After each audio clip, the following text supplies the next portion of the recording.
Tonight, a Hoosier is accused of domestic terrorism, arrested in the Atlanta protests. We'll tell you that story, one of the stories we have on this Monday evening here at 10 o'clock.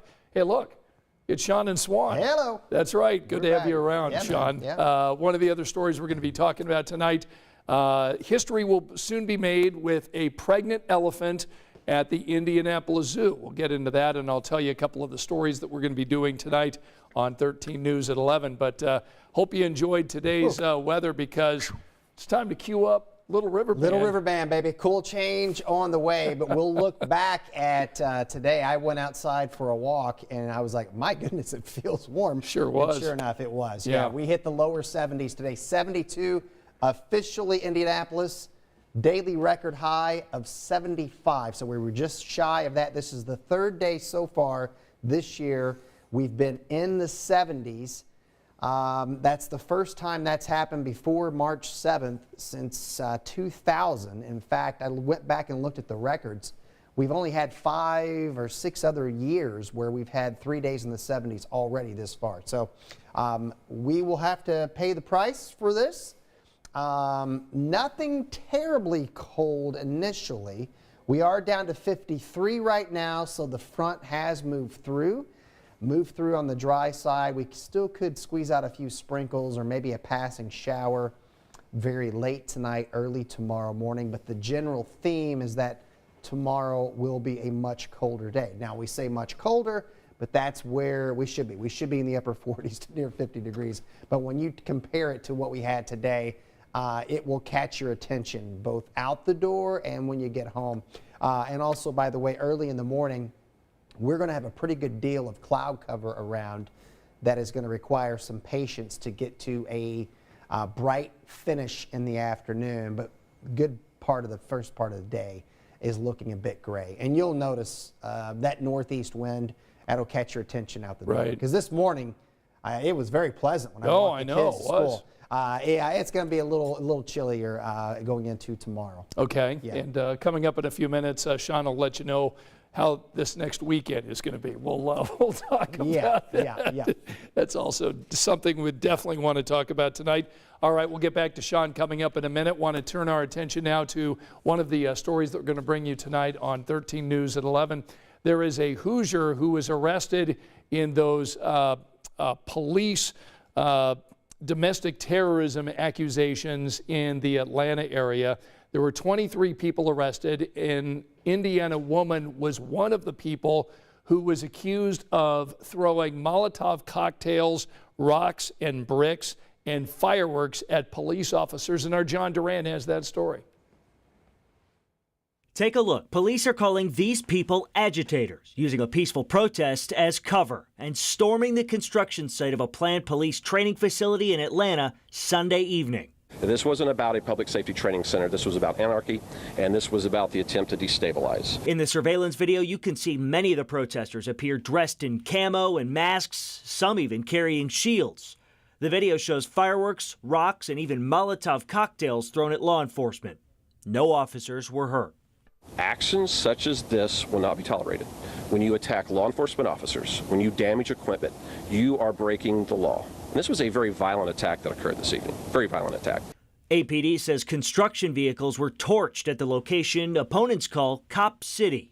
Environmental advocates are fighting to preserve the forest, and others say the facility could increase the militarization of police.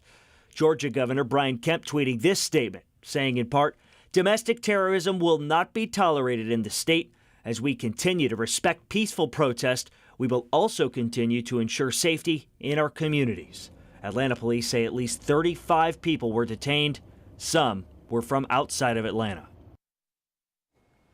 All right, a couple of stories that we're going to be covering coming up tonight on 13 News at 11. Rachel Krause has been at the scene of a double shooting that left one person dead and another one injured. We've got that story. Rachel will be in studio to tell us what she learned from police leading up to the gunfire today that happened near Pendleton Pike on the northeast side of Indianapolis. And also Bob Siegel with our 13 Investigates team has a special report. He's taking a look at the Duke Energy plant that is in Noblesville that has been shut down for many days because of a fire. The cause of that fire still unknown. Bob Siegel Siegel digging deeper tonight in his 13 Investigate story when we see you tonight on 13 News at 11. All right, let's finish off our evening, bring Sean back and talk about elephants. Are you a fan of elephants? Yeah. Sort of? I generally like them out in the wild. Okay, right. Let them roam around. Sure. All right. Well, we learned today that there is a elephant at the Indianapolis Zoo who is going to make history. All right. So this is 16-year-old Zahara. Zahara is 15 months pregnant. It's an African elephant who is expected to deliver the calf in October. So this is going to be, we're talking about a 22-month pregnancy. This baby calf will be the first elephant in the world born through artificial insemination to a mother who was born the same way. You see, Zahara's mother, Ivory, was one of the first 2 elephants in the world to have a baby through artificial insemination. We work with a team of veterinarians from Germany to kind of figure out the technique for using artificial insemination with elephants, and that has grown and been spread worldwide, which is amazing, to make more baby elephants. So check this ultrasound out. If you look carefully here, you can see the calf's trunk and ribs. You see it there? Maybe? So this is going to be Zahara's first calf. The zoo says everything is going well with her pregnancy so far. And again, the calf expected to be born in October, so we'll continue to monitor that. I had the experience, Sean, of going out and doing the elephant wash. I've done that before too. Done the Yes. elephant bathing, you know, which is very fun. You know, you get the, the broom out there and the suds and all that. It was pretty cool. Wonder if they, in the past they've had naming contests. Good point. I wonder if they'll have that. Oh, I'm sure they will. Yeah, good point. Yeah, science is pretty amazing. Oh, it is amazing. All right, so joining us tonight, we've got Betty saying good evening, Swan and Sean. Have a great week. I plan to. Anastasia with us tonight. Ralph from Alabama. We've got Teresa here. Carolyn is with us tonight. Renita. Monica, Brian saying Sean and Swan. So it's good to have all of you around here. So again, if you missed Sean's forecast, how things looking tomorrow?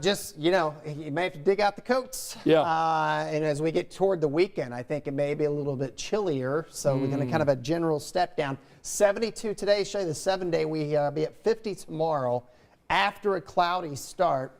As we go into Thursday night and into Friday, this is now going to be the 5th straight Friday of a weather system going through the Ohio Valley. Okay. Right now, looks like we will be on the wet side versus white.